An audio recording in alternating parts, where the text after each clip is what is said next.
Good morning and welcome to the Nigerian Law Coach YouTube channel.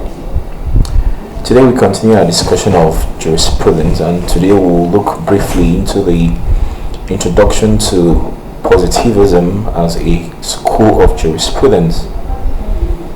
In order to get to this discussion, where we will be looking at three important theorists like Hans Kelsen, John Austin, and H.L.A. Hart as basic or most important theorists of positivist jurisprudence, we will first of all give an introduction to the idea of positivism generally before we get into the specific contributions of this theorist we've already outlined. When we think of positivism, we'll look at the etymology or the root of the word, which we find in Latin positivum, which means laid down or posited. In other words, positivism seems to say that there is nothing that can be known or nothing that can exist except what is laid down or posited or observable by human beings. You will be able to distinguish between philosophical positivism and legal positivism. So I'll give you just a short idea of what philosophical positivism is. Philosophical positivism could be traced back to Auguste Comte, who coined that word, and you know that Auguste Comte is also the father of sociology, and he wrote a course in positive philosophy in which he asserted that human societies and science develops through three stages, which is the theological stage, the metaphysical stage, and then the positive stage. Briefly, the theological states, human beings are still at their infancy, and so they ascribe every phenomena as arising from God or being caused by God. He looked at the stages that can be broken down into three: fetishism, polytheism, and monotheism. Initially, people just assume that inanimate objects all have spirits and what we call animism or something like that. Then at the polytheist stage, society believes that a plurality of gods are responsible for what happens in society. Then when you get to monotheism, it's brought down to just a single God in charge of everything that happens in society. Now when you move to the metaphysical stage, when you get to the metaphysical stage, you're talking about abstract deities or abstract forces being responsible for phenomena and the things that happen on the earth. That's the metaphysical stage. Then the last stage he talked about is the scientific, or that's a positive stage. And in this stage, descriptions and of scientific reality, at this point use scientific methods that has to do with observation, experiments, and comparison to determine exactly the causes of phenomena and why things happen the way they happen.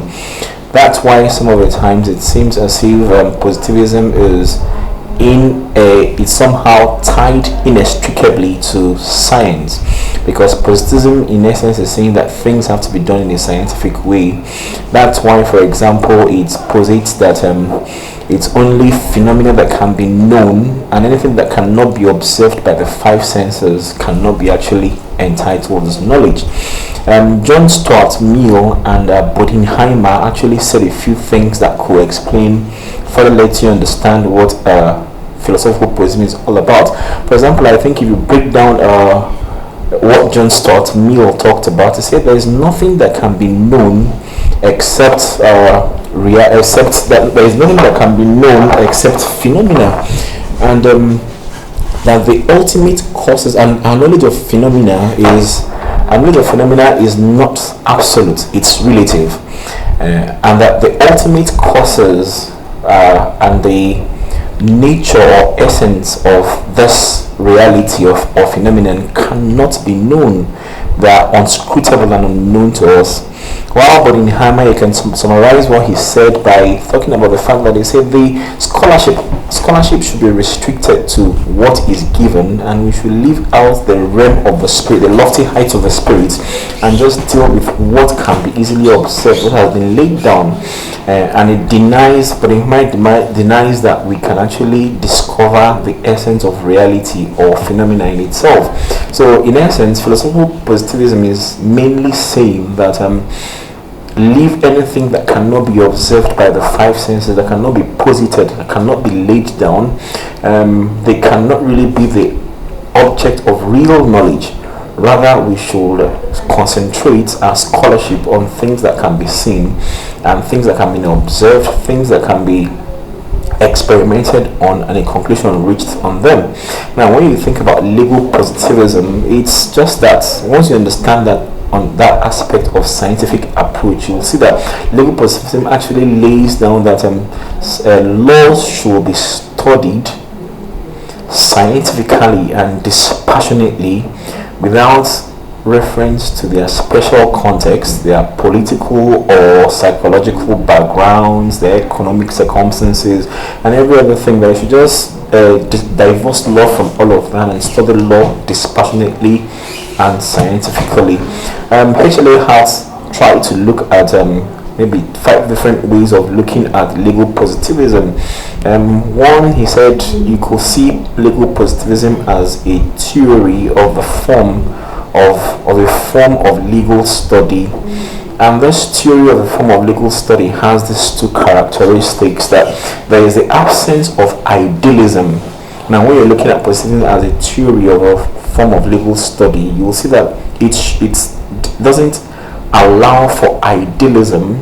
Rather, it deals more with actuality, what really exists. It says there is no ideal legal system, so rather we should study what already exists and not be looking for an ideal legal system.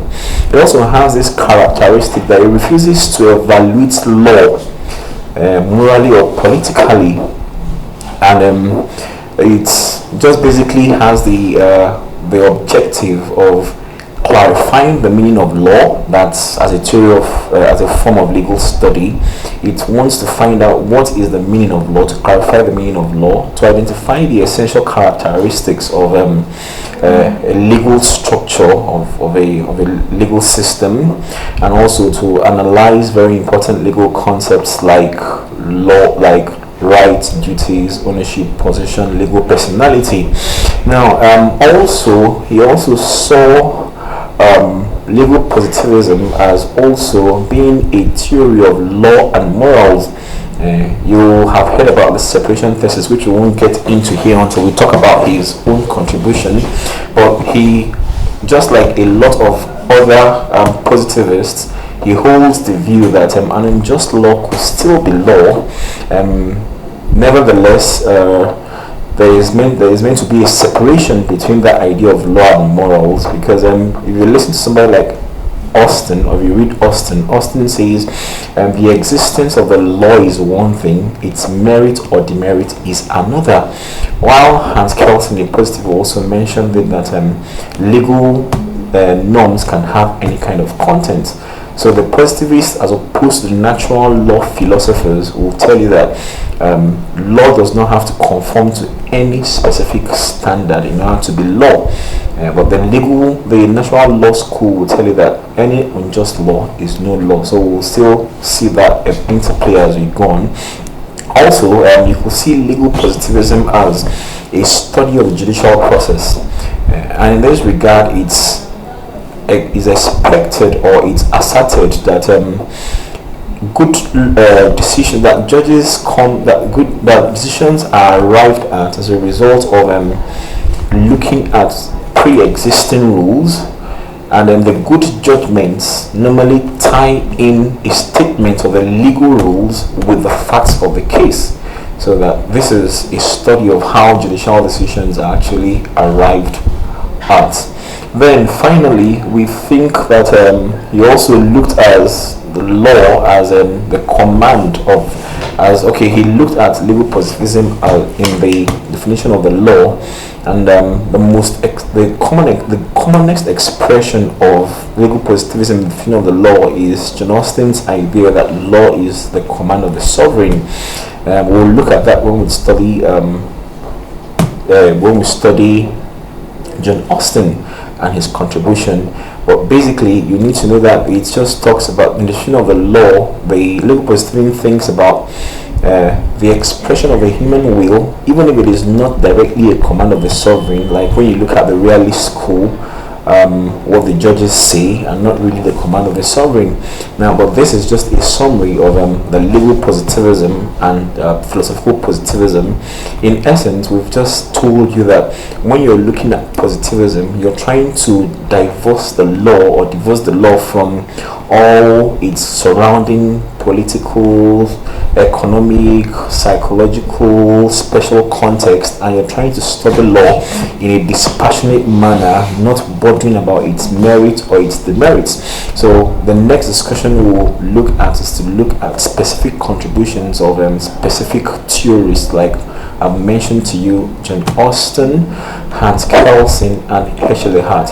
So we'll be with you again very soon, and please do subscribe to the channel, and we'll come back to you with other videos very soon. Thank you.